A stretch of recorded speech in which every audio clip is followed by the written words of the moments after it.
നമസ്കാരം. വാർത്താമഴയിലേക്ക് സ്വാഗതം. നമ്മൾ നേരെ കണ്ണൂരിലേക്കാണ് പോകുന്നത്. കണ്ണൂർ മട്ടന്നൂരിൽ ഗവർണർക്ക് നേരെ പ്രതിഷേധം. SFI പ്രവർത്തകർ ഗവർണറെ കരിങ്കൊടി കാണിച്ചു. അതിനെ തുടർന്ന് സംഘർഷഭരിതമാണ് അവിടുത്തെ സാഹചര്യം.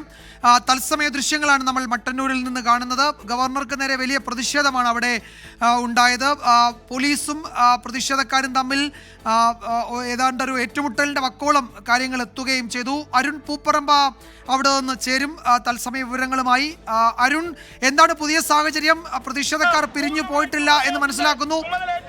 ആദ്യം നമുക്ക് അവിടെ നിന്നുള്ള പ്രതിഷേധക്കാരുടെ വിശദീകരണത്തിലേക്ക് പോകാം. മട്ടന്നൂരിലൊക്കെ വരുമ്പോ അങ്ങനെ നടന്നോളാം, അല്ലാതെ ഞങ്ങളുടെ മെക്കിട്ട് കയറാൻ RSSകാരുടെ രൂപത്തിൽ ഞങ്ങളുടെ മെക്കിട്ട് കയറിയാൽ ഞങ്ങൾ അതേ രീതിയിൽ തന്നെ പ്രതിരോധിക്കും.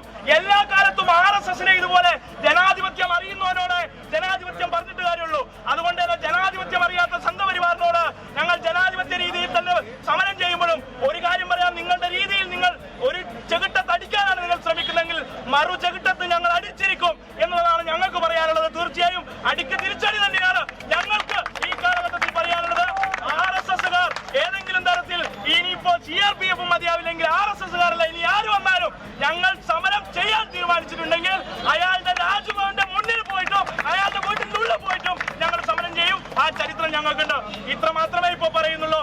ഇനി നാളെയും മട്ടന്നൂരിൽ കൂടെ തന്നെയാണ് തിരിച്ചു പറക്കാൻ ഉദ്ദേശിക്കുന്നതെങ്കിൽ ഇതിലും രൂക്ഷമായുള്ള സമരം ഞങ്ങൾ സംഘടിപ്പിക്കും. അതുകൂടി മുൻകൂട്ടി ഞങ്ങൾ അറിയിക്കുകയാണ്. നിങ്ങൾക്ക് പറ്റാവുന്ന CRPF മൊത്തവർക്ക് കേരള പോലീസിന് ആവശ്യമില്ല എന്ന് പറഞ്ഞ സ്ഥിതിക്ക് അവരുടെ ആത്മാർത്ഥത കുറച്ച് കുറക്കുന്നതായിരിക്കും അവരുടെ ശരീരത്തിനും മറ്റ് ആരോഗ്യത്തിനും നല്ലത് എന്നുള്ളതാണ് ഇപ്പോൾ പറയാനുള്ളത്. മട്ടന്നൂരിൽ സംഭവിച്ചത് ഇതാണ്. അവിടെ ഗവർണർക്ക് നേരെ SFIയുടെ പ്രതിഷേധം അവിടെ ഉണ്ടായിരുന്നു. കരിങ്കൊടി കാണിക്കാനുള്ള ശ്രമം. ആ പ്രതിഷേധം നടത്തിയവരെ പിന്നീട് പോലീസ് അറസ്റ്റ് ചെയ്തു, കസ്റ്റഡിയിലെടുത്തു. ആ വാഹനമാണ് അവിടെ DYFI പ്രവർത്തകർ സംഘടിച്ചെത്തിയ വാഹനം തടഞ്ഞു. യഥാർത്ഥത്തിൽ പോലീസിനെതിരെ കൂടി അവിടെ DYFIയുടെ ഭാഗത്തുനിന്നും SFIയുടെ ഭാഗത്തുനിന്നും പ്രതിഷേധം ഉണ്ടാകുന്നുണ്ട്. അവിടുത്തെ ആ പ്രതിഷേധത്തിൽ പങ്കെടുത്ത നേതാക്കളുടെ വിശദീകരണമാണ് നമ്മൾ കേൾക്കുന്നത്. അരുൺ പൂപ്പറമ്പ വിവരങ്ങൾ നൽകും. അരുൺ, എന്താണ് അവിടുത്തെ സാഹചര്യം? എന്താണ് സംഭവിച്ചത്? അതിന്റെ തുടക്കം മുതൽ വിശദീകരിക്കാമോ അരുൺ? വിജയകുമാർ, 8:30 ഗവർണർ വിമാനത്താവളത്തിൽ എത്തി. അതിനുശേഷം യാത്രാമധ്യേ വയനാട്ടിലേക്ക് യാത്ര തിരിച്ചു. ഇതിനിടെ മട്ടന്നൂർ ടൗണിൽ വെച്ചാണ് SFI ജില്ലാ സെക്രട്ടറിയുടെ നേതൃത്വത്തിലുള്ള SFIയുടെ പ്രവർത്തകർ ഈ ഗവർണർക്കെതിരെ കരിങ്കൊടി കാണിച്ചത്. ഇതിനിടയിൽ SFIയുടെ ജില്ലാ സെക്രട്ടറി ഉൾപ്പെടെ പോലീസ് കസ്റ്റഡിയിലെടുത്ത് നീക്കുന്നതിനിടെ പോലീസ് സംഘം ഈ SFIയുടെ നേതാക്കളെ അകാരണമായി മർദ്ദിച്ചു എന്നതാണ് ഇവർ ആരോപിക്കുന്നത്. കസ്റ്റഡി വഴങ്ങിയിട്ടും മർദ്ദിക്കുന്ന സാഹചര്യം ഉണ്ടായി എന്നതാണ് ആരോപണം. ഇതേ തുടർന്നാണ് DYFI പ്രവർത്തകർ പ്രതിഷേധവുമായി രംഗത്ത് വന്നത്. അല്പനേരം ഇവരെ കസ്റ്റഡിയിലെടുത്ത വാഹനം ഉൾപ്പെടെ തടഞ്ഞു വെച്ചു. ഇപ്പോൾ DYFI പ്രവർത്തകരുടെ പ്രതിഷേധം അവസാനിപ്പിച്ചിട്ടുണ്ട്. തുടർന്ന് എന്തെങ്കിലും പ്രതിഷേധത്തിൽ സാഹചര്യമുണ്ടോ എന്ന കാര്യം കസ്റ്റഡിയിലെടുക്കുന്ന ഘട്ടത്തിൽ മർദ്ദിച്ചു എന്നുൾപ്പെടെയുള്ള ഗുരുതരമായിട്ടുള്ള ആരോപണം ഇവർ ഉന്നയിക്കുന്നുണ്ട്. അല്പനേരം സംഘർഷഭരിതമായിരുന്നു മട്ടന്നൂർ നഗരം എന്നത് പറയുന്നത്. ഈ DYFIയുടെ പ്രതിഷേധം പോലീസിനെതിരെയാണോ? യഥാർത്ഥത്തിൽ അവർ പ്രതിഷേധിക്കുന്നത് പോലീസിനെതിരെയാണോ? തീർച്ചയായും വിജയകുമാർ, പോലീസിനെതിരെയാണ് DYFI പ്രവർത്തകരുടെ പ്രതിഷേധം. അത്തരത്തിൽ ഈ പോലീസ് മർദ്ദിച്ചു എന്നതാണ് ആരോപിക്കുന്നത്. എന്താണ് നിങ്ങളുടെ പ്രതിഷേധത്തിന്റെ കാരണം? എന്താണ് പോലീസ് നിങ്ങളുടെ പ്രതിഷേധം? ഞങ്ങൾ മുൻകൂട്ടി പറഞ്ഞത് തന്നെയാണ്. SFI സംസ്ഥാന ഭാരവാഹികൾ അതിന്റെ നിലപാട് അറിയിച്ചതാണ്. കേരളത്തിലെ സർവകലാശാലകൾ കാവ്യവൽക്കരിച്ചുകൊണ്ടിരിക്കുന്ന ഗവർണർക്കെതിരെയുള്ള സമരം, ആ സമരം ഞങ്ങൾ തുടരുകയാണ്. ഇപ്പോഴും സർവകലാശാലകളുടെ സെനറ്റിലേക്കും സിൻഡിക്കേറ്റിലേക്കും തോന്നുന്ന രീതിയിൽ അവരാളുകളെ തിരികെ കയറ്റുന്നു. ഞങ്ങൾ തീർച്ചയായും പ്രതിരോധിക്കുകയാണ്. അതിനനുസരിച്ച് ഈ പോലീസ് വാഹനം തടയുന്ന ഉൾപ്പെടെയുള്ള സാഹചര്യം, പോലീസ് വാഹനം ആ നിലയിൽ ഞങ്ങൾ എന്തെങ്കിലും പോലീസിനെതിരെയുള്ള സമരം ഒന്നായിരുന്നില്ല. പോലീസ് എന്നാൽ പോലീസിനെ കുറിച്ചും എങ്ങനെയാണ് കേരളത്തിലെ സംവിധാനത്തെക്കുറിച്ചും ഗവർണർ പറഞ്ഞതെന്ന് ഈ നാട്ടിലെ എല്ലാവർക്കും അറിയാം. പോലീസിനെ കുറിച്ച് എന്താ പറഞ്ഞത്? സഖാവ് പിണറായിയെ കുറിച്ച്, കേരളത്തിലെ മുഖ്യമന്ത്രി കൈകാര്യം ചെയ്യുന്ന പോലീസിനെ തന്നെയാണ് അദ്ദേഹം ഇപ്പോഴും ആവശ്യപ്പെട്ടുകൊണ്ടിരിക്കുന്നത്. അവർ തന്നെയാണ് സംരക്ഷണം ഒരുക്കുന്നത്. CRPFനെ മറ്റൊക്കെ ആവശ്യപ്പെട്ട് അവർ എന്താ ചെയ്യുന്നത് നമ്മളെല്ലാവരും കാണുന്നു. ഞങ്ങൾ ഞങ്ങളുടെ സമരവുമായി മുന്നോട്ട് പോകാണ്. പോലീസുമായി മറ്റ് കോൺഫ്ലിക്റ്റിലൊന്നും ഞങ്ങൾ ഏർപ്പെട്ടിട്ടില്ല. പോലീസ് മർദ്ദിച്ചു എന്ന ആരോപണം പോലീസ് ഏതോ ഒരു പോലീസുകാരൻ അത്തരത്തിൽ എന്തോ ഒരു പെരുമാറിയെന്ന് കേട്ടു. അത് മറ്റൊന്നുമില്ല. അത് ആ നിലയിൽ തന്നെ ഞങ്ങൾ കാണുകയാണ്. അങ്ങനെ പ്രതിഷേധം ഞങ്ങൾ അറിയിച്ചിട്ടുണ്ട്. ആ പ്രതിഷേധത്തിന്റെ ഭാഗമായിട്ടാണ് ഇത് സംഘടിപ്പിച്ചത്. വേറൊന്നും അതുമായി ബന്ധപ്പെട്ടില്ല. ഈ സമരം ഞങ്ങൾ തുടരും. വിജയകുമാർ അങ്ങനെയാണ് പറയുന്നത്. പോലീസ് അത്തരത്തിൽ കസ്റ്റഡിയിൽ എടുക്കുന്ന ഘട്ടത്തിൽ ഈ നേതാക്കൾ ഉൾപ്പെടെ മർദ്ദിച്ചു എന്നതാണ് ആരോപിച്ചത്. അതിനെ തുടർന്നാണ് വാഹനം തടഞ്ഞു വെക്കുകയും ഉന്തും തള്ളും ഉൾപ്പെടെ ഉണ്ടാവുകയും ചെയ്തത്. പിന്നെ CPIM നേതാക്കൾ ഉൾപ്പെടെ ഇവിടെ എത്തി അവരുടെ പ്രതിഷേധം പിന്തിരിപ്പിക്കുന്ന സാഹചര്യമാണ് ഉണ്ടായത്. അവരെ പ്രതിഷേധത്തിൽ അയവ് വരുത്തി പിന്തിരിപ്പിക്കുന്ന സാഹചര്യമാണ് ഉണ്ടായത്. നേരത്തെ സംഘർഷഭരിതമായിരുന്നു സാഹചര്യം. ഈ ഡിവൈഎഫ്ഐ പ്രവർത്തകരും പോലീസും തമ്മിൽ ഉന്തും തള്ളും ഉണ്ടാകുന്ന സാഹചര്യം പോലും ഉണ്ടായിട്ടുണ്ട്. വിജയകുമാർ, യെസ്, ഇത് മട്ടന്നൂരിൽ നിന്നുള്ള തത്സമയ ദൃശ്യങ്ങളാണ് നമ്മൾ കാണുന്നത്. മട്ടന്നൂരിൽ സംഭവിച്ചത് ഇതാണ്. അവിടെ ഗവർണറുടെ വാഹനത്തിന് നേരെ SFIയുടെ പ്രതിഷേധം. സംസ്ഥാന വ്യാപകമായി SFI ഗവർണർക്കെതിരെ ഈ ദിവസങ്ങളിലൊക്കെ പ്രതിഷേധിക്കുകയായിരുന്നു. ആ പ്രതിഷേധത്തിന്റെ ഭാഗമായി ഗവർണർക്ക് നേരെ കരിങ്കൊടി കാണിക്കുന്നു. ആ SFI പ്രവർത്തകരെ പോലീസ് അറസ്റ്റ് ചെയ്ത് അല്ലെങ്കിൽ കസ്റ്റഡിയിൽ എടുത്ത് കൊണ്ടുപോകുന്നു. കസ്റ്റഡി വഴങ്ങിയിട്ടും അതിൽ SFI പ്രവർത്തകരെ പോലീസ് മർദ്ദിച്ചു എന്നൊരു ആരോപണം അതിനിടെ ഉയരുന്നു. കസ്റ്റഡിയിലെടുത്ത SFI പ്രവർത്തകരുടെ അവരെ കൊണ്ടുപോകുന്ന വാഹനം DYFI പ്രവർത്തകർ തടയുന്നു. പോലീസിന് എതിരെ മുദ്രാവാക്യം മുഴക്കുന്നു. യഥാർത്ഥത്തിൽ അവിടുത്തെ പ്രതിഷേധം പോലീസിനെതിരെ ആയിരുന്നു എന്നാണ് അരുൺ പൂപ്പറമ്പ് അവിടെ നിന്ന് റിപ്പോർട്ട് ചെയ്യുന്നത്. ഗവർണർക്കെതിരെയുള്ള പ്രതിഷേധം തുടരും എന്നാണ് SFI DYFI നേതാക്കളൊക്കെ ഇപ്പോൾ അറിയിച്ചിരിക്കുന്നത്. മട്ടന്നൂരിൽ ഗവർണർക്ക് നേരെ SFI കരിങ്കൊടി കാട്ടി കരിങ്കൊടി കാണിച്ച് SFI പ്രവർത്തകരെ പോലീസ് കസ്റ്റഡിയിലെടുക്കുന്നു. അവരെ കൊണ്ടുപോയ വാഹനമാണ് DYFI പ്രവർത്തകർ കസ്റ്റഡിയിൽ അല്ലെങ്കിൽ DYFI പ്രവർത്തകർ തടഞ്ഞത്. DYFI പ്രവർത്തകർ പോലീസ് വാഹനം തടഞ്ഞാണ് പ്രതിഷേധിച്ചത്. അരുൺ തുടരുന്നുണ്ട്. അരുൺ, ഗവർണർ വയനാട്ടിലേക്കുള്ള യാത്രയുടെ ഭാഗമായി അവിടെ എത്തിയതായിരിക്കാം എന്ന് കരുതുന്നു. മറ്റൊന്ന്, ഈ SFI പ്രവർത്തകരെ കസ്റ്റഡിയിൽ എടുത്ത പോലീസ് അവരെ അറസ്റ്റ് ചെയ്ത് ജാമ്യത്തിൽ വിടുമോ, അതോ ഈ DYFIയുടെ പ്രതിഷേധത്തിനിടെ അവരുടെ കാര്യത്തിൽ എന്താണ് സംഭവിച്ചത്? വിജയകുമാർ, അങ്ങനെ തന്നെയാണ്. വയനാട്ടിലേക്കുള്ള യാത്രാ മധ്യയായിരുന്നു ഗവർണർ മട്ടന്നൂർ വിമാനത്താവളത്തിൽ നിന്ന് റോഡ് മാർഗം വയനാട്ടിലേക്ക് പോകുക. അങ്ങനെയാണ് ഷെഡ്യൂൾ ചെയ്ത അങ്ങനെയാണ് ക്രമീകരണം ഉണ്ടായത്. അതിനിടെയാണ് മട്ടന്നൂർ ടൗണിൽ വെച്ച് ഈ പ്രതിഷേധം ഉണ്ടായത്. SFI പ്രവർത്തകരുടെ കരിങ്കൊടി പ്രതിഷേധം ഉണ്ടായത്. ഇതിനിടെയാണ് ഇത്തരത്തിൽ സാഹചര്യം സംഘർഷത്തിലേക്ക് ഉൾപ്പെടെ പോകുന്ന സാഹചര്യം ഉണ്ടായത്. അത് നേരത്തെ ഇവർ ആരോപിച്ചത് പ്രകാരം, അതായത് SFI നേതാക്കളെ കസ്റ്റഡിയിലെടുക്കുന്ന ഘട്ടത്തിൽ മട്ടന്നൂർ CA ഉൾപ്പെടെയുള്ള പോലീസ് സംഘം അവരെ അകാരണമായി മർദ്ദിച്ചു എന്നതാണ് ആരോപിച്ചത്. ഇതേ തുടർന്ന് DYFI പ്രവർത്തകർ ടൗണിൽ പെട്ടെന്ന് സംഘടിച്ചെത്തുകയും ഈ വാഹനം, അതായത് കസ്റ്റഡിയിലെടുത്ത് കൊണ്ടുപോയ വാഹനം തടഞ്ഞു വെക്കുകയും ചെയ്തു. പിന്നീട് അവരെ ബലം പ്രയോഗിച്ച് മാറ്റുന്നതിനിടെ പോലീസും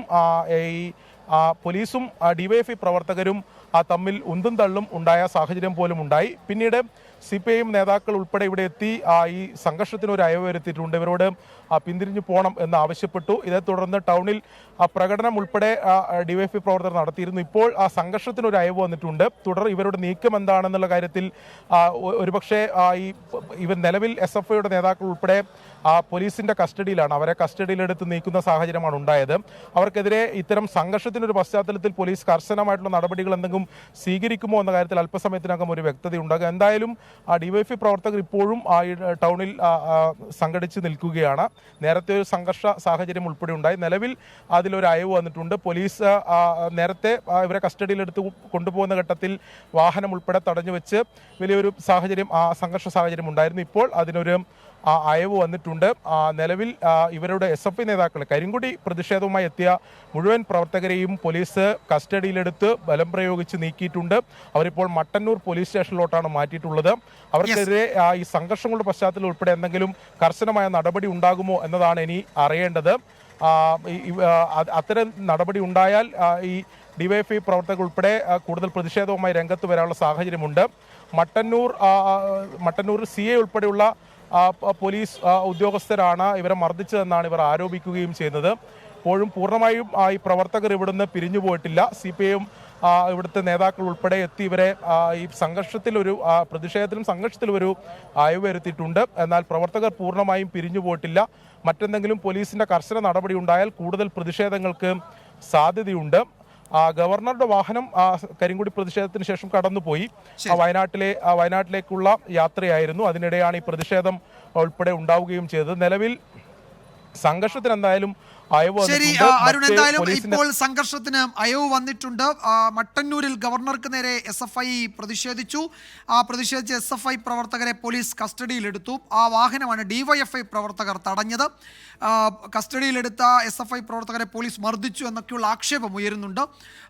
പ്രതിഷേധം തുടരും എന്നാണ് SFI പ്രവർത്തകരും DYFI പ്രവർത്തകരും ഒക്കെ അറിയിച്ചത്. അവരെ മട്ടന്നൂർ സ്റ്റേഷനിലേക്കാണ് ഇപ്പോൾ കൊണ്ടുപോയിരിക്കുന്നത്. അരുൺ പൂപ്പറമ്പയാണ് കണ്ണൂരിൽ നിന്ന് വിവരങ്ങൾ നൽകിയത്. ഇന്നത്തെ മറ്റ് പ്രധാന റിപ്പോർട്ടുകളിലേക്ക് വാർത്താമഴ കടക്കുകയാണ്. ദുരിതം തീരാതെ വയനാട്ടിലെ ജനത.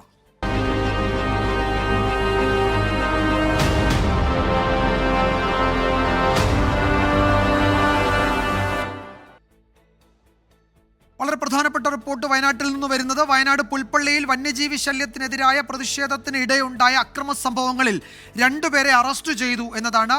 കുറിച്ചിപ്പറ്റ സ്വദേശി ഷിജു കാഞ്ഞിരത്തിങ്കൽ, പുൽപ്പള്ളി സ്വദേശി വാസു എന്നിവരുടെ അറസ്റ്റാണ് രേഖപ്പെടുത്തിയത്. വനം വകുപ്പിന്റെ വാഹനം ആക്രമിച്ച കേസിലാണ് ഈ നടപടി. സുർജിത്ത് അയ്യപ്പത്ത് വിവരങ്ങൾ നൽകും. സുർജിത്ത്, 2 പേരുടെ അറസ്റ്റ് ഉണ്ടായിരിക്കുന്നു. ജനങ്ങൾ ഇതിനോടകം തന്നെ അവരുടെ പ്രശ്നത്തിൽ വലിയ പ്രതിഷേധത്തിലാണ്. അത് പലതരത്തിൽ അത് പ്രകടിപ്പിക്കുന്നുണ്ട്. അപ്പോൾ ഈ 2 അറസ്റ്റ് ഈ സാഹചര്യം വഷളാക്കുകയല്ലേ ഉള്ളൂ? എന്താണ് ഇക്കാര്യത്തിൽ മറ്റു വിശദാംശങ്ങൾ?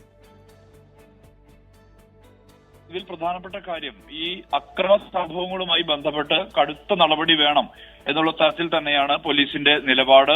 ഇത് അനുസരിച്ചാണ് നിലവിൽ അറസ്റ്റ് നടപടികളിലേക്ക് പോകുന്നത്. പോലീസ് വിശദമായി, അതായത് വനം വകുപ്പിന്റെ വാഹനം ആക്രമിക്കുന്നതടക്കമുള്ള പ്രശ്നങ്ങൾ, വനം വകുപ്പ് ജീവനക്കാർക്ക് നേരെ ആക്രമണം നടത്തുന്ന സംഭവങ്ങൾ, ഇതെല്ലാം തന്നെ ദൃശ്യസഹിതം ശേഖരിച്ചുകൊണ്ടാണ് പോലീസിന്റെ ഇടപെടൽ നടക്കുന്നത്. ഈ രാവിലെ തുടങ്ങിയ പ്രതിഷേധം അത് ആദ്യഘട്ടത്തിൽ വളരെ ജനാധിപത്യപരമായ പ്രതിഷേധം എന്നുള്ളതിൽ തന്നെയാണ് ഉണ്ടായിരുന്നത്. അത്ര കണ്ട് അക്രമ സംഭവങ്ങളിലേക്കൊന്നും പോയില്ല. പക്ഷെ ഒരു ഘട്ടം കഴിഞ്ഞപ്പോൾ അതിന്റെ തലം മാറി. ഫോറസ്റ്റ് ജീപ്പിന് നേരെ ആക്രമണം ഉണ്ടായി. ഫോറസ്റ്റ് ജീപ്പ് അതിന്റെ ഷീറ്റ് വലിച്ചു പറിക്കുകയും അതോടൊപ്പം തന്നെ അകത്തുണ്ടായിരുന്ന ഡെപ്യൂട്ടി റേഞ്ച് ഓഫീസർ ഷാജി അടക്കമുള്ള ഉദ്യോഗസ്ഥരെ ആക്രമിക്കുകയും ചെയ്തു. അതോടൊപ്പം ഈ ജീപ്പിന്റെ കാറ്റ് അഴിച്ചുവിടുകയും അതോടൊപ്പം ഈ കടുവ ആക്രമണത്തിന് ഇരയായി ചത്ത ഈ കന്നുകാലിയുടെ ജഡം കൊണ്ടുവന്നതിന്റെ ബോണറ്റിൽ വെക്കുകയും ഉൾപ്പെടെ ചെയ്തു. പിന്നീട് ഈ ജനപ്രതിനിധികളെ ആക്രമിക്കാൻ വേണ്ടി ശ്രമമുണ്ടായി. അതോടൊപ്പം തന്നെ പോലീസിന് നേരെ കല്ലെറിഞ്ഞു തുടങ്ങിയ കാര്യങ്ങളിലാണ് ഇപ്പോൾ അറസ്റ്റ് നടപടികളിലേക്ക് പോകുന്നത്. പോലീസ് 100ഓളം കണ്ടാലറിയാവുന്ന ആളുകൾക്കെതിരെയാണ് പോലീസ് കേസ് രജിസ്റ്റർ ചെയ്തത്. ഇന്നലെ തന്നെ ഇതുമായി ബന്ധപ്പെട്ട് 5 കേസുകൾ പുൽപ്പള്ളി പോലീസ് ഇവരെ റിമാൻഡ് ചെയ്യും, കോടതിയിൽ ഹാജരാക്കിയിട്ടുണ്ടോ അതോ ഇപ്പോൾ പോലീസിന്റെ കസ്റ്റഡിയിലാണോ? ഇവർക്കൊക്കെ എതിരെ ചുമത്തിയിരിക്കുന്നത് ജാമ്യമില്ലാ വകുപ്പുകളൊക്കെയാണ് എന്നാണ് ഇന്നലെ കേട്ടത്. അങ്ങനെയാണെങ്കിൽ അവരെ റിമാൻഡ് ചെയ്യേണ്ടിയൊക്കെ വരില്ലേ? ആ നിലയ്ക്കൊക്കെ കടുത്ത നടപടിയിലേക്ക് പോകും എന്നാണോ കരുതേണ്ടത്? അങ്ങനെ തന്നെയാണ് ഇപ്പോൾ കാണുന്നത്. കാരണം ജാമ്യമില്ലാ വകുപ്പുകൾ ചുമത്തിക്കൊണ്ടുള്ള നടപടിയിലേക്ക് തന്നെയാണ് പോലീസ് പോയത്. കാരണം ഇത് അക്രമ സംഭവങ്ങളെ ഒരു തരത്തിലും അംഗീകരിക്കാൻ കഴിയില്ല. പക്ഷെ ജനാധിപത്യപരമായ പ്രതിഷേധം എന്നുള്ളത്, ആ പ്രതിഷേധത്തിന് ആദ്യഘട്ടത്തിൽ പോലീസ് ഒരു ഇടപെടലും നടത്തിയിരുന്നില്ല. ഈ അക്രമത്തിലേക്ക് പോയ ഘട്ടത്തിലാണ് ഈ ലാത്തി ചാർജ് അടക്കമുള്ള കാര്യങ്ങളിലേക്ക് പോലീസ് കടന്നത് എന്നുള്ളതാണ് പോലീസ് വ്യക്തമാക്കുന്നത്. 2 പേരെയാണ് ആദ്യഘട്ടത്തിൽ ഇപ്പോൾ അറസ്റ്റ് ചെയ്തിരിക്കുന്നത്. ഇവർ ഈ വാഹനം ആക്രമിച്ച, ഒപ്പം തന്നെ വനംവകുപ്പ് ജീവനക്കാരെ ആക്രമിച്ചു എന്നുള്ള കാര്യങ്ങൾ, അതുമായി ബന്ധപ്പെട്ടുള്ള അറസ്റ്റാണ്. കുറിച്ചിപ്പറ്റ സ്വദേശി ഷിജു കാഞ്ഞിരത്തിങ്കൽ അതോടൊപ്പം തന്നെ പുൽപ്പള്ളി സ്വദേശി വാസു എന്നിവരുടെ അറസ്റ്റാണ് രേഖപ്പെടുത്തിയിരിക്കുന്നത്. മേഖലയിലെ CCTV ദൃശ്യങ്ങൾ കൂടി പോലീസ് പരിശോധിക്കുന്നുണ്ട്. ഇതിന്റെ അടിസ്ഥാനത്തിൽ വരും ദിവസങ്ങളിൽ കൂടുതൽ അറസ്റ്റുകൾ ഉണ്ടാകും എന്നുള്ള കാര്യം തന്നെയാണ് പോലീസ് വ്യക്തമാക്കുന്നത്. ജാമ്യമില്ലാ വകുപ്പുകളടക്കം ചുമത്തിക്കൊണ്ട് കർശനമായ രീതിയിൽ തന്നെ ഈ വിഷയത്തെ കൈകാര്യം ചെയ്യണമെന്നുള്ളത് തന്നെയാണ് പോലീസിന്റെ തലപ്പത്ത് നിന്ന് നൽകിയ നിർദ്ദേശം. സ്വാഭാവികമായും അത്തരത്തിലുള്ള നടപടികളിലേക്ക് കടക്കുമെന്നുള്ളതാണ്. എന്തായാലും അക്രമ സംഭവങ്ങൾ ഒരു തരത്തിലും അംഗീകരിക്കാൻ കഴിയില്ല. സുജിത്ത്, എന്തായാലും 2 പേരുടെ അറസ്റ്റ് പുൽപ്പള്ളിയിൽ ഉണ്ടായിരിക്കുന്നു. ആ പ്രതിഷേധത്തിനിടെ ഉണ്ടായ അക്രമ സംഭവങ്ങളിൽ ദൃശ്യങ്ങളുടെ തെളിവുകളുടെ അടിസ്ഥാനത്തിലാണ് ഈ അറസ്റ്റ് ഉണ്ടായിരിക്കുന്നത്. കുറിച്ചിപ്പറ്റ സ്വദേശി ഷിജു കാഞ്ഞിരത്തിങ്കൽ, പുൽപ്പള്ളി സ്വദേശി വാസു എന്നിവരുടെ അറസ്റ്റാണ് രേഖപ്പെടുത്തിയത്. വനം വകുപ്പിന്റെ വാഹനം ആക്രമിച്ചു എന്ന കേസാണ്. ജാമ്യമില്ലാ വകുപ്പ് പ്രകാരമാണ് ഈ കേസെടുത്തിരിക്കുന്നത്. സുർജിത്താണ് വിവരങ്ങൾ നൽകിയത് വയനാട്ടിൽ നിന്ന് തന്നെ മറ്റൊരു പ്രധാന റിപ്പോർട്ട് കൂടി എത്തുന്നുണ്ട്. വയനാട്ടിൽ കാട്ടാന ആക്രമണത്തിൽ കൊല്ലപ്പെട്ട അജീഷിന്റെ കുടുംബത്തിന് കർണാടകയുടെ ധനസഹായം 15 ലക്ഷം രൂപ നൽകാൻ കർണാടക സർക്കാർ തീരുമാനിച്ചു. വനമന്ത്രി ഈശ്വർ ഖണ്ഡ്രെയാണ് ഇക്കാര്യം അറിയിച്ചത്. അരുൺ പാറയ്ക്കൽ വിവരങ്ങൾ നൽകുന്നു തത്സമയം. അരുൺ, എന്തൊക്കെയാണ് കർണാടക സർക്കാർ ഇക്കാര്യത്തിൽ അറിയിച്ചിരിക്കുന്നത്? കേരള സർക്കാരിനെയാണോ അറിയിച്ചിരിക്കുന്നത് അതോ ഈ കുടുംബത്തെ, ഈ സാമ്പത്തിക സഹായം നൽകുന്ന കാര്യം കുടുംബത്തെ അറിയിച്ചോ നേരിട്ട്? എപ്പോഴായിരിക്കും ഈ തുക ആ കുടുംബത്തിന് ലഭിക്കുക?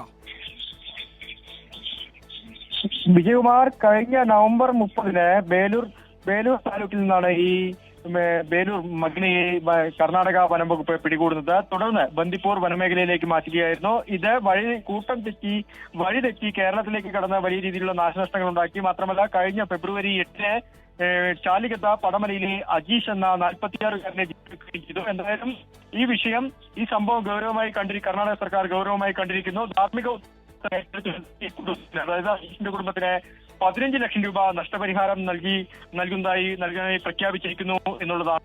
എന്തായാലും ഏറ്റവും പ്രധാനപ്പെട്ട കാര്യം ഈ കർണാടക സർക്കാർ ഇത് ധാർമ്മികമായി കണക്കാക്കുന്നു. മാത്രമല്ല, ഇന്നിപ്പോൾ രാഹുൽ ഗാന്ധി MP ഈ അജീഷിന്റെ വീട്ടിൽ എത്തിയതാണ്. അതിന് പിന്നാലെയാണ് ഇപ്പോൾ കർണാടക സർക്കാരിന്റെ ഇത്തരത്തിലുള്ളൊരു പ്രഖ്യാപനം ഉണ്ടായിരിക്കുന്നത്.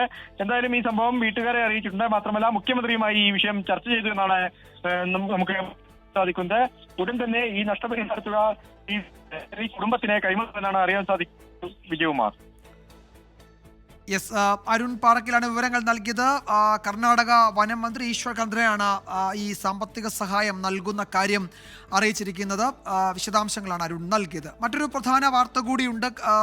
വയനാട്ടിൽ നിന്ന് കാടിറങ്ങുന്ന വന്യതയിൽ പ്രതിഷേധം പുകയുന്നതിനിടെ വയനാട്ടിൽ രാഹുൽ ഗാന്ധിയുടെ സന്ദർശനം. വന്യജീവി ആക്രമണത്തിൽ കൊല്ലപ്പെട്ടവരുടെ വീടുകൾ രാഹുൽ ഗാന്ധി സന്ദർശിച്ചു. ഭാരത് ജോഡോ ന്യായ യാത്രയ്ക്ക് ഇടവേള നൽകിയാണ് രാഹുൽ ഗാന്ധി വയനാട്ടിലെത്തിയത്. കാണാം ഇന്നത്തെ ലീഡ് സ്റ്റോറി. കണ്ണൂരിൽ നിന്ന് പുലർച്ചെ റോഡ് മാർഗം വയനാട്ടിലേക്ക് തിരിച്ച രാഹുൽ ഗാന്ധി 7:45 ചാലിഗദ്ദയിലെത്തി. ബേലൂർ മഖനെ എന്ന കൊലയാളി ആനയുടെ ആക്രമണത്തിൽ കൊല്ലപ്പെട്ട അജീഷിന്റെ വീട്ടിലാണ് രാഹുൽ ആദ്യം എത്തിയത്.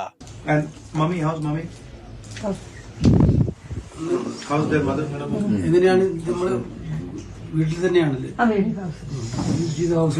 ഞാൻ രാഹുൽ ഗാന്ധിനോട് അന്ന് പറഞ്ഞ ഞാൻ ഒന്നും കൂടി പറഞ്ഞത്. പിന്നെ ഞാൻ ഒന്നും കൂടി പറഞ്ഞ എനിക്ക് ആ സോൻ ചേച്ചിക്ക് പറ്റിയാണെങ്കിൽ ഇനി ആർക്കും വരലെന്നും കൂടി ഞാൻ എടുത്തു പറഞ്ഞു. അദ്ദേഹം പറഞ്ഞത് നമുക്ക് വേണ്ടി സപ്പോർട്ട് ചെയ്യാന്ന്, നമ്മൾ സപ്പോർട്ട് ചെയ്യുക, എന്നാ സഹായം വേണേ നമുക്ക് സഹായം വേണേ ചെയ്തു തരാമെന്നും പറഞ്ഞു. കാട്ടാനയുടെ ആക്രമണത്തിൽ മരിച്ച PV പോളിന്റെ പാക്കത്തെ വീട്ടിലും ആശ്വാസവുമായി രാഹുലെത്തി. ചികിത്സിക്കുന്നതിൽ വീഴ്ചയെന്ന ആരോപണം ആവർത്തിച്ച് കുടുംബം.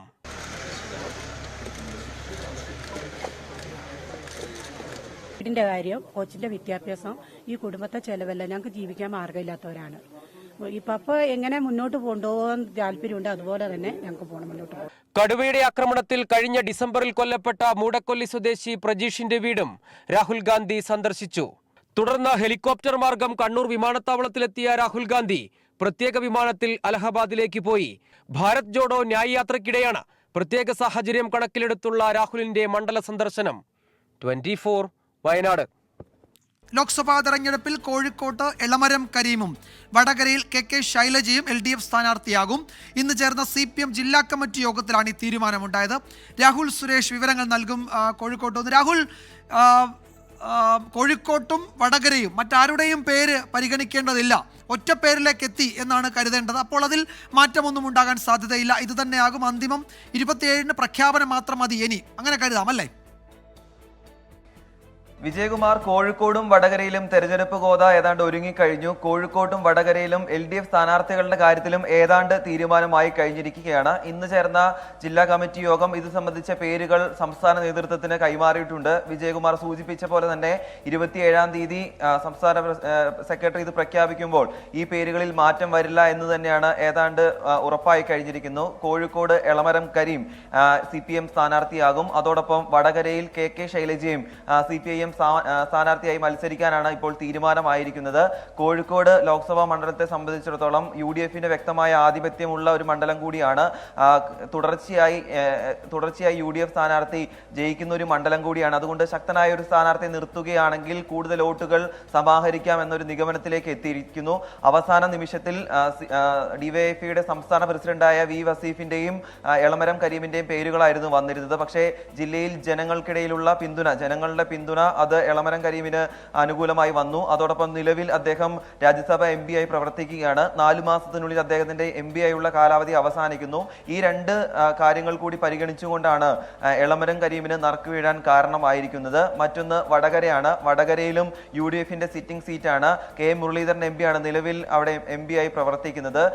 K മുരളീധരനെ നേരിടാൻ ശക്തയായ ഒരു സ്ഥാനാർത്ഥി ഇറക്കുകയായിരുന്നു CPM ലക്ഷ്യം. അത് KK ശൈലജ എന്ന പേരിലേക്ക് അവസാന നിമിഷം എത്തിയിരിക്കുന്നു. മുമ്പ് വന്ന സർവേകളിൽ ഉൾപ്പെടെ UDF-ന് ഈ വടകര കയറാൻ അല്പം പാടുപെടും എന്ന തരത്തിലുള്ള വാർത്തകൾ ഉൾപ്പെടെ പുറത്തു വന്നിരുന്നു. അതുകൊണ്ടാണ് KK ശൈലജയുടെ പേര് നിർദ്ദേശിച്ചിരിക്കുന്നത്. നിലവിൽ മട്ടന്നൂർ MLA കൂടിയാണ് KK ശൈലജ. സാധാരണ വോട്ടുകൾ, അതായത് LDF-ന്റെയും CPM-ന്റെയും വോട്ടുകൾക്ക് പുറമെ സാധാരണക്കാരായ ആളുകളുടെ വോട്ടുകൾ സമാഹരിക്കാൻ KK ശൈലജയ്ക്ക് കഴിയുമെന്നാണ് നിലവിലെ വിലയിരുത്തൽ. അത് പരിഗണിച്ചുകൊണ്ടാണ് KK ശൈലജയുടെ പേര് കൂടി ഇപ്പോൾ KK ശൈലജയുടെ പേര് നിർദ്ദേശിച്ചിരിക്കുന്നത്. എന്താണെങ്കിലും ഉടൻ തന്നെ ഔദ്യോഗികമായ പ്രഖ്യാപനങ്ങൾ ഉണ്ടാകുമെന്ന് തന്നെ നമ്മൾ പ്രതീക്ഷിക്കുന്നു. അതേസമയം ജില്ല കേന്ദ്രീകരിച്ചുള്ള പ്രവർത്തനങ്ങളിലേക്ക് ഇരു സ്ഥാനാർത്ഥികളും ഉടൻ തന്നെ നീങ്ങാനാണ് സാധ്യത. വിജയകുമാർ. കോഴിക്കോട്ട് എളമരം കരീം, വടകരയിൽ KK ശൈലജ, രണ്ടുപേരുടെയും പേര് ഇന്ന് ചേർന്ന CPM ജില്ലാ കമ്മിറ്റി യോഗത്തിൽ തീരുമാനിച്ചു. 27-നാണ് CPM സ്ഥാനാർത്ഥി പ്രഖ്യാപനം നടത്തുക. ജില്ലാ നേതൃത്വം ഈ തീരുമാനം സംസ്ഥാന ഘടകത്തെ അറിയിക്കും. രാഹുൽ സുരേഷാണ് വിവരങ്ങൾ നൽകിയത് കോഴിക്കോട്ട് നിന്ന്. മറ്റൊരു പ്രധാന വാർത്ത ഇപ്പോൾ വരുന്നത് BJP നേതാവ് ഷോൺ ജോർജിനെതിരെ കേസെടുത്തു എന്നാണ്. മുഖ്യമന്ത്രിയുടെ മകൾ T വീണയുടെ പരാതിയിലാണ് തിരുവനന്തപുരം സൈബർ ക്രൈം പോലീസ് കേസെടുത്തത്. കനേഡിയൻ കമ്പനിയുമായി ബന്ധപ്പെട്ട ആരോപണത്തിലാണ് ഈ നടപടി. ഷഫീദ് റാവുത്തർ തിരുവനന്തപുരത്തു നിന്ന് വിവരങ്ങൾ നൽകും. ഷഫീദ്, നേരത്തെ കനേഡിയൻ കമ്പനിയുമായി ബന്ധപ്പെട്ട് ഷോൺ ജോർജ് ഒരു ആരോപണം ഉന്നയിച്ചിരുന്നു. അതിനുശേഷം അക്കാര്യത്തിൽ ചില വിവാദങ്ങളൊക്കെ ഉണ്ടായി, ചർച്ചയൊക്കെ നടന്നു. ഇത് വീണയുടെ പരാതിയിലാണോ ഇപ്പോൾ ഈ കേസെടുത്തിരിക്കുന്നത്? എന്തൊക്കെയാണ് വിവരങ്ങൾ? വിജയകുമാർ, ഏറ്റവും പ്രധാനപ്പെട്ട കാര്യം നമുക്കറിയാം, ഈ എക്സാലോജിക്ക് കേസുമായി ബന്ധപ്പെട്ട് ആ പരാതിക്കാരൻ ഷോൺ ജോർജ് ആയിരുന്നു. അതിനുശേഷം ഷോൺ ജോർജ് നടത്തിയ വാർത്താ സമ്മേളനത്തിലാണ് Sky 11 എന്ന് പറയപ്പെടുന്ന ഒരു കമ്പനിക്കെതിരെ ചില ആരോപണങ്ങൾ ഉയർത്തിയത്. അത് മുഖ്യമന്ത്രിയുടെ മകൾ വീണ വിജയൻ ആ കമ്പനിയിൽ പങ്കാളിത്തമുണ്ടെന്നായിരുന്നു ഷോൺ ജോർജിന്റെ അക്കാര്യത്തിലെ ആരോപണം. ഇതടക്കമുള്ള കാര്യങ്ങൾ വലിയ രാഷ്ട്രീയ വിവാദവും ചർച്ചയും ആരോപണവുമായി ഉയർന്ന സാഹചര്യത്തിലാണ് മുഖ്യമന്ത്രിയുടെ മകൾ T വീണ തിരുവനന്തപുരം സൈബർ ക്രൈം പോലീസിൽ ഒരു പരാതി കൊടുക്കുന്നത്. ആ പരാതിയുടെ അടിസ്ഥാനത്തിലാണ് ഇപ്പോൾ ഷോൺ ജോർജിനെതിരെ കേസെടുത്തിട്ടുള്ളത്. കനേഡിയൻ കമ്പനിയുമായി ബന്ധപ്പെട്ട് ഷോൺ ജോർജ് നടത്തിയ ആരോപണം അത് വാസ്തവ വിരുദ്ധമാണ് എന്നുള്ളതായിരുന്നു പരാതി. തന്റെ പേരടക്കമുള്ള കാര്യങ്ങൾ അതിലേക്ക് അനാവശ്യമായി വലിച്ചടിച്ചു. മാത്രവുമല്ല, തനിക്കൊരു പങ്കാളിത്തവും ഇല്ലാത്ത കമ്പനിയുടെ പേരിൽ ഷോൺ ജോർജിന് രാഷ്ട്രീയപരമായിട്ടുള്ള ആരോപണങ്ങൾ തനിക്കെതിരെ ഉയർത്തി, തെറ്റായ വസ്തുതാവിരുദ്ധമായ ആരോപണങ്ങൾ ഉയർത്തി എന്നുള്ളതായിരുന്നു ആ പരാതി. ആ പരാതിയുടെ പേരിൽ ഇപ്പോൾ തിരുവനന്തപുരം സൈബർ ക്രൈം പോലീസ് കേസെടുത്തിട്ടുണ്ട്. മാത്രമല്ല, കൂടാതെ ഈ വാർത്ത അത് നൽകിയ ഓൺലൈൻ മാധ്യമത്തിനെതിരെയും പോലീസ് ഇപ്പോൾ കേസെടുത്തിട്ടുണ്ട്. ഇക്കാര്യത്തിൽ വിശദമായ അന്വേഷണത്തിന് ഒരുങ്ങുകയാണ് Thiruvananthapuram cyber crime police. Vijayakumar. BJP നേതാവ് ഷോൺ ജോർജിനെതിരെ കേസെടുത്തിരിക്കുന്നു. മുഖ്യമന്ത്രിയുടെ മകൾ വീണയുടെ പരാതിയിലാണ് തിരുവനന്തപുരം സൈബർ ക്രൈം പോലീസ് കേസെടുത്തത്. കനേഡിയൻ കമ്പനിയുമായി ബന്ധപ്പെട്ട് ഷോൺ ജോർജ് ഉന്നയിച്ച ആരോപണത്തിലാണ് ഈ നടപടി എന്നാണ് ഞങ്ങളുടെ തിരുവനന്തപുരം ബ്യൂറോ റിപ്പോർട്ട് ചെയ്യുന്നത്. ഷഫീദ് റാവുത്തറാണ് വിവരങ്ങൾ നൽകിയത്. വാർത്താമഴയിലേക്ക് വീണ്ടും സ്വാഗതം. നമ്മൾ ഒരിക്കൽ കൂടി കണ്ണൂരിലെ മട്ടന്നൂരിലേക്ക് പോവുകയാണ്. അവിടെ ഗവർണർക്ക് നേരെ കരിങ്കൊടി കാട്ടിയ SFI പ്രവർത്തകരെ നേരത്തെ പോലീസ് കസ്റ്റഡിയിലെടുത്തിരുന്നു. പോലീസ് കസ്റ്റഡിയിലെടുത്തവരെ DYFI പ്രവർത്തകർ ജീപ്പിൽ നിന്ന് ബലം പ്രയോഗിച്ചിറക്കി എന്ന പുതിയ വിവരം ഇപ്പോൾ വരുന്നുണ്ട്. അരുൺ പൂപ്പറമ്പ വിവരങ്ങൾ നൽകും കണ്ണൂരിൽ നിന്ന്. അരുൺ, എന്താണ് സംഭവിച്ചത്? കസ്റ്റഡിയിലെടുത്ത SFI പ്രവർത്തകരെ പോലീസ് ജീപ്പിൽ നിന്ന് DYFI പ്രവർത്തകർ ഇറക്കിക്കൊണ്ടുപോയി, അങ്ങനെയാണോ കരുതേണ്ടത്? വിജയകുമാർ, തീർച്ചയായും ഇപ്പോൾ ഗവർണർക്കെതിരെ കരിങ്കൊടി കാണിച്ച ഒരു SFI പ്രവർത്തകൻ പോലും പോലീസ് കസ്റ്റഡിയിലില്ല എന്നതാണ് ഏറ്റവും പ്രധാനപ്പെട്ട കാര്യം. മുഴുവൻ പേരെയും DYFI പ്രവർത്തകർ ഇടപെട്ട് ഈ വാഹനത്തിൽ നിന്ന് ഇറക്കി കൊണ്ടുപോയി എന്ന് തന്നെയാണ്. പോലീസ് ആദ്യഘട്ടത്തിൽ ഇവരെ കസ്റ്റഡിയിലെടുത്ത് വാഹനത്തിൽ കയറ്റി അല്പം മുന്നോട്ട് പോയെങ്കിലും പിന്നീട് ബലം പ്രയോഗിച്ച് ഇവരെ ഇറക്കുന്ന സാഹചര്യമാണ് ഉണ്ടായത്. ആദ്യം ജീപ്പിലുണ്ടായിരുന്ന SFI നേതാക്കളെയാണ് DYFI പ്രവർത്തകർ ബലം പ്രയോഗിച്ച് ഇറക്കിയത്. പിന്നീട് കസ്റ്റഡിയിലെടുത്ത് മാറ്റിയ ഈ ബസ്സിലുണ്ടായിരുന്ന, അതായത് പോലീസ് ബസ്സിലുണ്ടായിരുന്ന SFI പ്രവർത്തകരെയും DYFI പ്രവർത്തകർ അവരെ കസ്റ്റഡിയിൽ നിന്ന് ഇറക്കിക്കൊണ്ടുപോകുന്ന സാഹചര്യമാണ് ഉണ്ടായത്. അത് ഇപ്പോൾ നിലവിൽ ഗവർണർക്കെതിരെയായിട്ടുള്ള പ്രതിഷേധത്തിൽ പങ്കെടുത്ത ഒരു SFI പ്രവർത്തകൻ പോലും പോലീസിന്റെ കസ്റ്റഡിയിലില്ല എന്ന് നമുക്ക് പറയാൻ കഴിയും. അത്തരത്തിൽ മറ്റ് നടപടികളൊന്നും ഉണ്ടായിട്ടില്ല. പോലീസ് വാഹനം തടഞ്ഞു വെക്കുക, അതോടൊപ്പം തന്നെ മറ്റൊരു ആരോപണം കൂടി ഉയരുന്നുണ്ട്. അതായത് പോലീസ് വാഹനത്തിന്റെ ചാവി ഊരിയെടുത്തു എന്നുൾപ്പെടെയുള്ള കാര്യങ്ങൾ ഇവിടെ ചില പോലീസ് ഉദ്യോഗസ്ഥർ തന്നെ ആ രീതിയിൽ പറയുന്നുണ്ട്. ഡിവൈഎഫ്ഐ പ്രവർത്തകർ സംഘടിച്ചെത്തി, നേരത്തെ തന്നെ നിശ്ചയിച്ചതുപോലെ സംഘടിച്ചെത്തി ഈ പോലീസ് വാഹനം തടഞ്ഞുവെച്ച് ആദ്യം SFI ജില്ലാ നേതാക്കളെ ഇറക്കി, പിന്നീട് ഈ കരിങ്കൊടി കാണിച്ച പ്രവർത്തകരെ മുഴുവൻ ഇറക്കി കൊണ്ടുപോകുന്ന സാഹചര്യമാണ് ഉണ്ടായിട്ടുള്ളത്. പോലീസ് ഇനി തുടർ നടപടികൾ എന്തെങ്കിലും സ്വീകരിക്കുമോ എന്ന കാര്യത്തിൽ വ്യക്തതയില്ല. അതിനുശേഷം പിന്നീട് മട്ടന്നൂർ ടൗണിൽ ഇവർ പ്രതിഷേധ പ്രകടനം നടത്തുകയും ചെയ്തു. ആ ഘട്ടത്തിലും പോലീസിന്റെ സാന്നിധ്യം ഇവിടെ ഉണ്ടായിരുന്നു. എന്നാൽ പിന്നീട് ഇവരെ കസ്റ്റഡിയിൽ എടുക്കുകയോ മറ്റു നടപടികളിലേക്കോ പോലീസ് പോയിട്ടില്ല. ഇനി തുടർ എന്തെങ്കിലും നടപടി പോലീസിന് അരുൺ, ഇതിൽ നേതാക്കന്മാരുണ്ടായിരുന്നോ? ജില്ലാ നേതാക്കന്മാരൊക്കെ ആയിരുന്നോ ഡിവൈഎഫ്ഐയുടെ ഈ പ്രതിഷേധത്തിൽ പങ്കെടുക്കുകയും ഈ പോലീസ് വാഹനത്തിൽ നിന്ന് അവരെ SFI പ്രവർത്തകരെ ഇറക്കിക്കൊണ്ടുപോവുകയും അല്ലെങ്കിൽ പോലീസ് വാഹനത്തിന്റെ ചാവി ഊരി എന്നൊക്കെ ആരോപണമുള്ളതിൽ ജില്ലാ നേതാക്കളൊക്കെ ഉൾപ്പെടെയാണോ? വിജയകുമാർ, ഡിവൈഎഫ്ഐയുടെ ജില്ലാ കമ്മിറ്റി അംഗങ്ങൾ ഉൾപ്പെടെ ഉണ്ട്. ഡിവൈഎഫ്ഐയുടെ മട്ടന്നൂർ ബ്ലോക്ക് സെക്രട്ടറി, ജില്ലാ കമ്മിറ്റി അംഗങ്ങൾ ഉൾപ്പെടെ ഈ പ്രതിഷേധത്തിന്റെ ഭാഗമായിട്ടുണ്ടായിരുന്നു. അവരുടെ നേതൃത്വത്തിലാണ് ഈ കസ്റ്റഡിയിലെടുത്ത SFI പ്രവർത്തകരെ ഇറക്കി കൊണ്ടുപോകുന്ന സാഹചര്യം ഉണ്ടായത്. നമ്മൾ ദൃശ്യങ്ങളിൽ ആദ്യം കണ്ടതാണ് ഈ വാഹനം, അതിന് കസ്റ്റഡിയിലെടുത്ത് നീക്കിയ വാഹനം ഈ ഡിവൈഎഫ്ഐ പ്രവർത്തകർ തടഞ്ഞുവെച്ചു. പിന്നീട് പോലീസുമായി ഉന്തും തള്ളുമുണ്ടായി. ആദ്യഘട്ടത്തിൽ ഇവർ ഈ SFIയുടെ ജില്ലാ നേതാക്കളെ മർദ്ദിച്ചു, മട്ടന്നൂർ CI ഉൾപ്പെടെയുള്ള സംഘം മർദ്ദിച്ചു എന്ന ആരോപണം ഉന്നയിച്ചാണ് ഈ പ്രതിഷേധവുമായി രംഗത്തെത്തിയത്. എന്നാൽ ഈ പ്രതിഷേധത്തിൽ പങ്കെടുത്ത, അതായത് ഗവർണർക്കെതിരെ കരിങ്കൊടി കാണിച്ച മുഴുവൻ SFI പ്രവർത്തകരെയും മട്ടന്നൂർ നഗര ടൗണിൽ വെച്ച് തന്നെ ഈ കസ്റ്റഡിയിൽ നിന്ന് ഇറക്കിക്കൊണ്ടുപോകുന്ന സാഹചര്യമാണ് ഉണ്ടായത്. അത് അല്പം ഗൗരവമാണ്. കാരണം ഗവർണറുടെ സുരക്ഷയുമായി ബന്ധപ്പെട്ട് നേരത്തെ തന്നെ ഈ കേന്ദ്ര ഇടപെടൽ ഉൾപ്പെടെ ഉണ്ടായി സുരക്ഷ ശക്തമാക്കിയതാണ്. അത്തരത്തിൽ ഒരു പശ്ചാത്തലത്തിലാണ് ഇപ്പോൾ ഈ വയനാടുള്ള യാത്രാമധ്യേ ഗവർണർക്കെതിരെ ഈ പ്രതിഷേധമുണ്ടാവുകയും പിന്നീട് കസ്റ്റഡിയിലെടുത്ത SFI പ്രവർത്തകരെ, നേതാക്കളെ നിമിഷങ്ങൾക്കകം ഇറക്കിക്കൊണ്ടുപോകുന്ന സാഹചര്യം ഉണ്ടായത്. നിലവിൽ ഒരാൾ പോലും മട്ടന്നൂർ സ്റ്റേഷനിൽ കസ്റ്റഡിയിലില്ല എന്ന് സ്ഥിരീകരിച്ചു പറയാൻ സാധിക്കും. അത് പോലീസും ആ രീതിയിൽ തന്നെയാണ് പറയുന്നത്. ഇപ്പോൾ ലഭ്യമാകുന്ന വിവരം അനുസരിച്ച് വീണ്ടും കരിങ്കൊടി പ്രതിഷേധം ഇരിട്ടിയിലും പേരാവൂരും ഉൾപ്പെടെ SFIയുടെ കരിങ്കൊടി പ്രതിഷേധം ഗവർണർക്കെതിരെ നേരെ ഉണ്ടായി എന്ന പുതിയ വിവരം കൂടി ലഭിക്കുന്നുണ്ട്. അതായത് വയനാടുള്ള യാത്രാമധ്യേ ആദ്യം മട്ടന്നൂരിലും പിന്നീട് ഇപ്പോൾ ഈ അല്പ നിമിഷം മുമ്പ് പുറത്തു വന്ന വിവരം അനുസരിച്ച് പേരാവൂരിലും ഇരിട്ടിയിലും ഈ ഗവർണർക്കെതിരെ SFIയുടെ കരിങ്കൊടി പ്രതിഷേധം ഉണ്ടായിട്ടുണ്ട്. അതിന്റെ കൂടുതൽ വിവരങ്ങൾ അല്പസമയത്തിനകം നമുക്ക് പങ്കുവെക്കാനാകും. വിജയകുമാർ. യെസ്, പോലീസ് കസ്റ്റഡിയിലെടുത്ത SFI പ്രവർത്തകരെ DYFI പ്രവർത്തകർ ജീപ്പിൽ നിന്ന് ബലം പ്രയോഗിച്ച് ഇറക്കിക്കൊണ്ടുപോയി എന്നാണ് ഞങ്ങളുടെ കണ്ണൂർ ബ്യൂറോ റിപ്പോർട്ട് ചെയ്തത്. മട്ടന്നൂർ പോലീസാണ് അവരെ കസ്റ്റഡിയിലെടുത്തത്. ഇപ്പോൾ മട്ടന്നൂർ പോലീസിന്റെ കസ്റ്റഡിയിൽ ഗവർണറെ കരിങ്കൊടി കാണിച്ചതിന് കസ്റ്റഡിയിലെടുത്ത SFI പ്രവർത്തകരാരുമില്ല. അവരെ സ്റ്റേഷനിലെത്തുന്നതിന് മുമ്പ് തന്നെ പോലീസ് വാഹനത്തിൽ നിന്ന് ഇറക്കിക്കൊണ്ടുപോയി.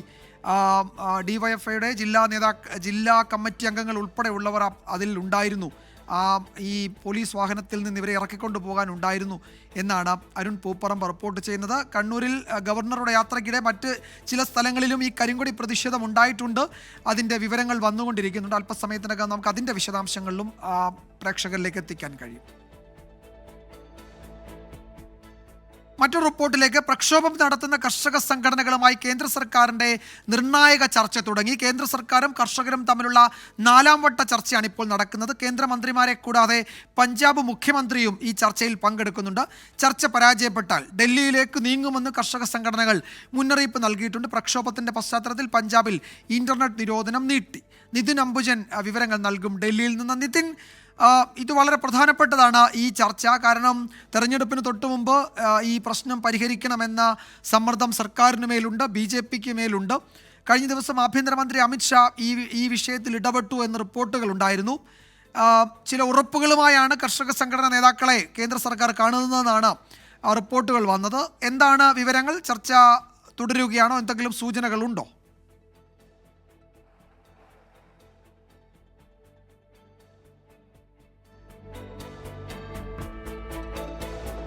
വിജയകുമാർ, ചർച്ച ഇപ്പോഴും തുടരുകയാണ്. 3 കേന്ദ്രമന്ത്രിമാരാണ് 4ാം വട്ട ചർച്ചയിൽ പങ്കെടുക്കുന്നത്.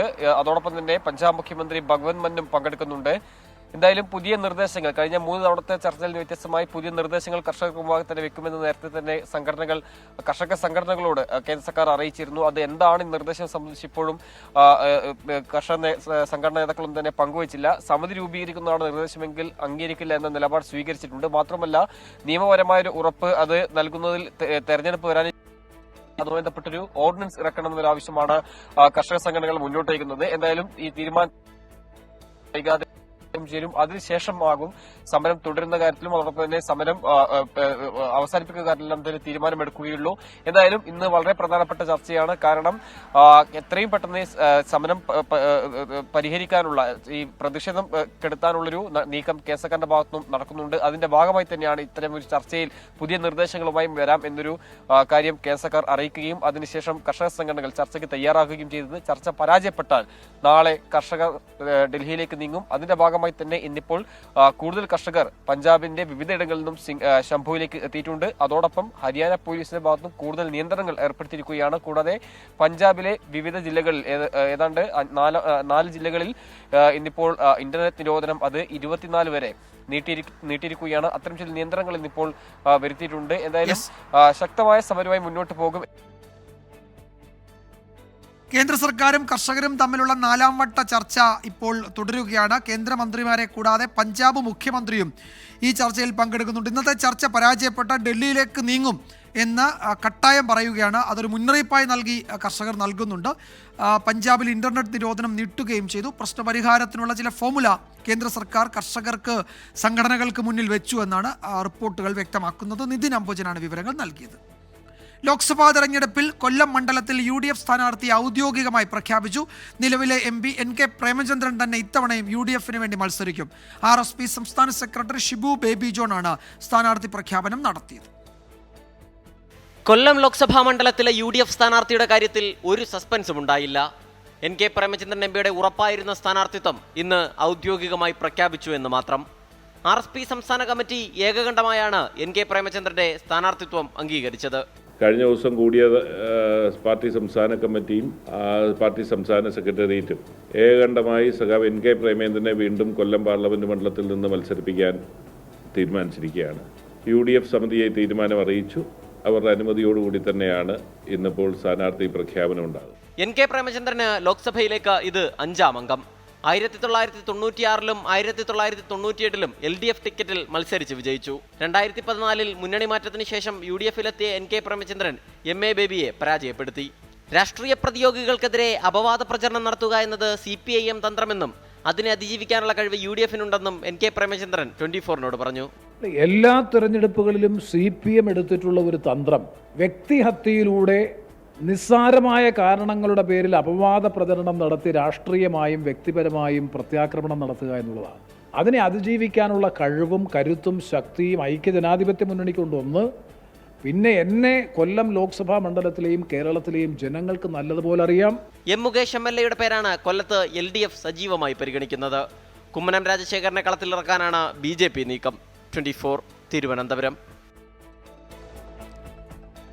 ഇലക്ട്രിക് ബസ് വിവാദത്തിൽ വിശദീകരണവുമായി ഗതാഗത മന്ത്രി KB ഗണേഷ് കുമാർ. ഒരു കുറ്റവും ചെയ്യാതെ തന്നെ പ്രതിയാക്കുകയാണെന്ന് മന്ത്രി 24ന്റെ അവതാരപ്പുലികൾ പരിപാടിയിൽ പറഞ്ഞു. മുൻ മന്ത്രി ആന്റണി രാജുവുമായി തനിക്ക് ഒരു വിരോധവുമില്ല. തിരുവനന്തപുരം കോർപ്പറേഷനാണ് പരിപാടി സംഘടിപ്പിച്ചത്.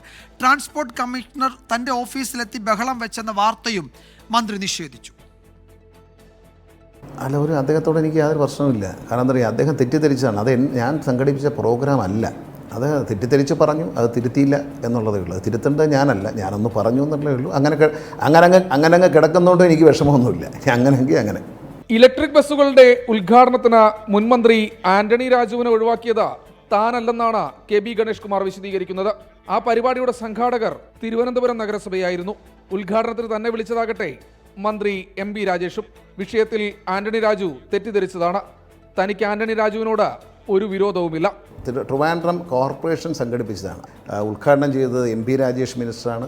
ഞാനൊരു അതിഥി മാത്രമായിരുന്നു. ബാക്കി അവരുടെ പ്രോഗ്രാമാണ്. എല്ലാ കൗൺസിലേഴ്സും അവരുടെ ചെയർപേഴ്സൺസും എല്ലാം വേദിയിലുണ്ടായിരുന്നു. നോട്ടീസ് അടിച്ച അവരാണ്. ആ നോട്ടീസ് കാണാതെയാണ് പത്രത്തിൽ വാർത്ത കൊടുക്കുന്നത്. ഗണേഷ് കുമാർ ആരെയോ മാറ്റി നിർത്താൻ വേണ്ടി. ഞാൻ അങ്ങനെ ചെയ്യുന്ന ആളല്ല. എനിക്ക് അങ്ങനെ ഒരാളെ മാറ്റി നിർത്തിയിട്ട് പ്രശസ്തി നേടേണ്ട കാര്യമില്ല. ഗതാഗത സെക്രട്ടറിയെ മാറ്റണമെന്ന് താൻ പറഞ്ഞിട്ടില്ലെന്നും ഒരു ഉദ്യോഗസ്ഥരുമായും പ്രശ്നങ്ങളില്ലെന്നും KB ഗണേഷ് കുമാർ 24നോട് വ്യക്തമാക്കി. 24 പത്തനംതിട്ട. വിദേശ സർവകലാശാലകളുടെ സാധ്യത പരിശോധിക്കുമെന്നത് ഇപ്പോൾ തന്നെ നടപ്പാക്കും എന്നല്ല എന്ന് മുഖ്യമന്ത്രി പിണറായി വിജയൻ. ഇവിടുത്തെ വിദ്യാർത്ഥികൾക്ക് ഇതെങ്ങനെ ഗുണം ചെയ്യുമെന്ന് പരിശോധിക്കുകയാണ്. കേരളത്തെ ഉന്നത വിദ്യാഭ്യാസത്തിന്റെ ഹബ്ബായി മാറ്റുകയാണ് സർക്കാരിന്റെ ലക്ഷ്യം. നവകേരള സദസ്സിന്റെ തുടർച്ചയായുള്ള ആദ്യ മുഖാമുഖം പരിപാടിയിൽ വിദ്യാർത്ഥികളോട് സംസാരിക്കുകയായിരുന്നു മുഖ്യമന്ത്രി. വിവിധ കോളേജുകളിൽ നിന്നുള്ള 2000 വിദ്യാർത്ഥികളാണ് മുഖ്യമന്ത്രിയുടെ ആദ്യ മുഖാമുഖത്തിൽ പങ്കെടുത്തത്. ഉന്നത വിദ്യാഭ്യാസ മേഖലയിൽ കേരളം കൈവരിച്ച നേട്ടങ്ങളും ഇനി കൈവരിക്കാനുള്ള കാര്യങ്ങളും മുഖ്യമന്ത്രി ആമുഖ പ്രസംഗത്തിൽ പറഞ്ഞു. കേരളത്തെ വിജ്ഞാന സമ്പദ്ഘടനയായി മാറ്റുകയാണ് ലക്ഷ്യമെന്നും മുഖ്യമന്ത്രി.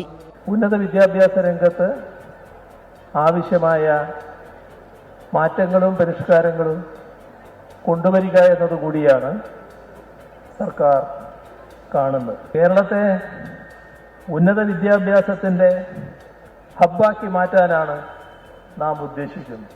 60 വിദ്യാർത്ഥികൾക്ക് മുഖ്യമന്ത്രിയോട് ചോദ്യങ്ങൾ ചോദിക്കാൻ അവസരം ലഭിച്ചു. ചോദ്യങ്ങൾക്കുള്ള മറുപടിയിലാണ് വിദേശ സർവകലാശാലയുമായി ബന്ധപ്പെട്ട മുഖ്യമന്ത്രിയുടെ പരാമർശം. ഉന്നത വിദ്യാഭ്യാസ മന്ത്രി ആർ ബിന്ദു, ജില്ലയിലെ മന്ത്രിമാരായ PA Muhammad Riyas, AK Saseendran, MLA Mar, VC Mar, ഉന്നത വിദ്യാഭ്യാസ വിദഗ്ധർ തുടങ്ങിയവർ കോഴിക്കോട് മലബാർ ക്രിസ്ത്യൻ കോളേജിൽ നടന്ന മുഖാമുഖത്തിൽ പങ്കെടുത്തു. 24 കോഴിക്കോട്.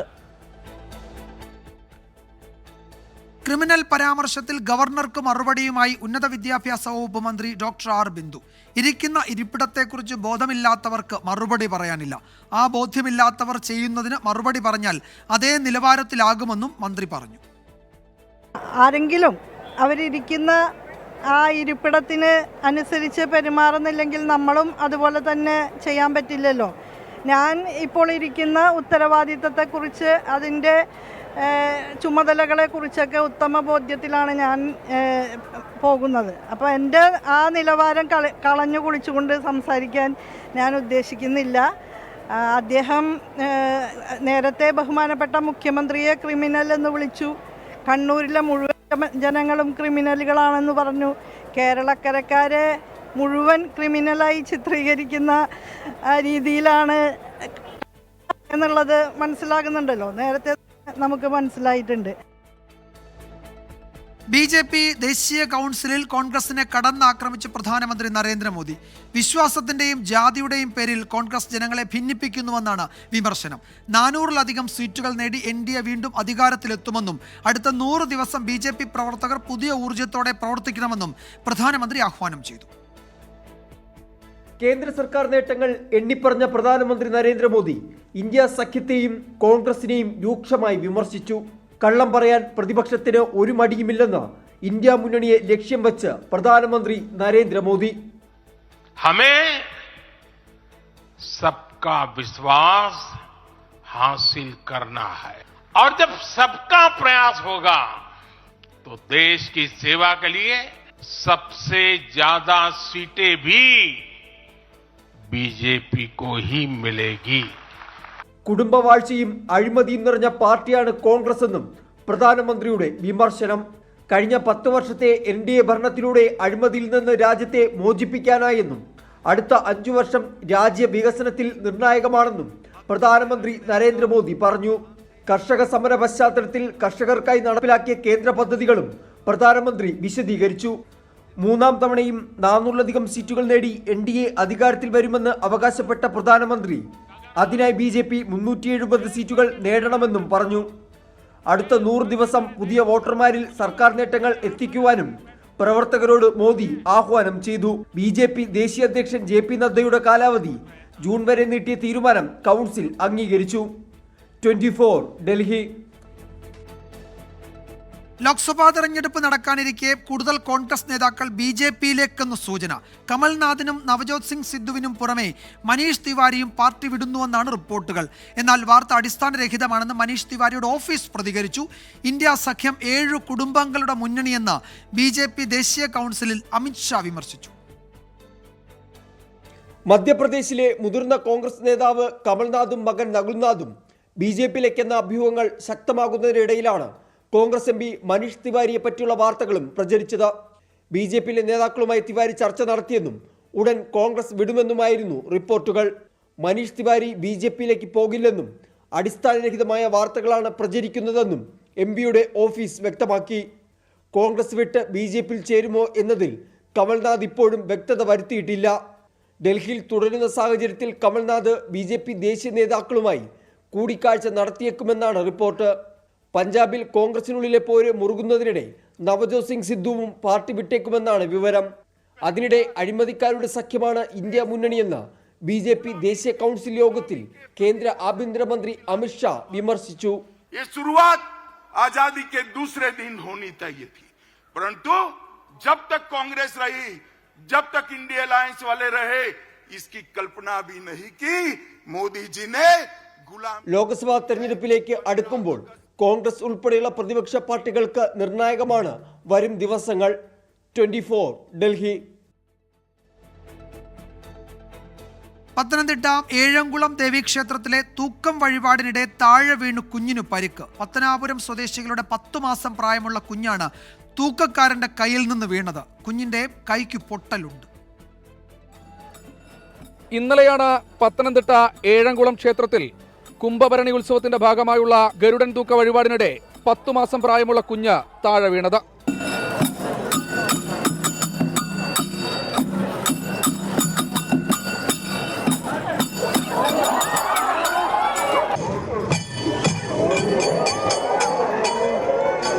താഴെ നിന്ന് ഒരാളുടെ കയ്യിൽ തട്ടിയതുകൊണ്ട് മാത്രമാണ് വീഴ്ചയുടെ ആഘാതം കുറഞ്ഞത്. കുഞ്ഞിനെ അടൂരിലെ സ്വകാര്യ ആശുപത്രിയിൽ പ്രവേശിപ്പിച്ചിരിക്കുകയാണ്. കയ്യ് ഒടിഞ്ഞിട്ടുണ്ട്. എങ്കിലും കുഞ്ഞിന്റെ ആരോഗ്യനിലയിൽ ആശങ്ക വേണ്ടെന്ന് ആശുപത്രി അധികൃതർ അറിയിച്ചു. വേണ്ടത്ര സുരക്ഷാ സംവിധാനങ്ങൾ ഒരുക്കാതെയാണ് ഈ ആചാരം നടത്തുന്നതെന്ന വിമർശനം ശക്തമാണ്. ഇത്തവണ 624 തൂക്കങ്ങളാണ് നടന്നത്. ഇതിൽ 124 കുട്ടികളുടേതാണ്. 6 മാസം പ്രായമുള്ള കുട്ടികളെ അടക്കം ഈ ആചാരത്തിന്റെ ഭാഗമാക്കാറുണ്ട്. ഇഷ്ടസന്താന ലബ്ധിക്കും ആഗ്രഹ പൂർത്തീകരണത്തിനുമായാണ് തൂക്ക വഴിപാട് നടത്തുന്നതെന്നാണ് പറയപ്പെടുന്നത്. സംഭവത്തിൽ അടിയന്തര നടപടി സ്വീകരിക്കാൻ സംസ്ഥാന ബാലാവകാശ കമ്മീഷൻ ജില്ലാ ശിശു സംരക്ഷണ സമിതിക്കും പോലീസിനും നിർദ്ദേശം നൽകി. ശ്രീജിത് ശ്രീകുമാരൻ, 24 പത്തനംതിട്ട. ഈ റിപ്പോർട്ടോടെ വാർത്താമഴ അവസാനിക്കുന്നു. നാളെ വീണ്ടും കാണാം. Good night.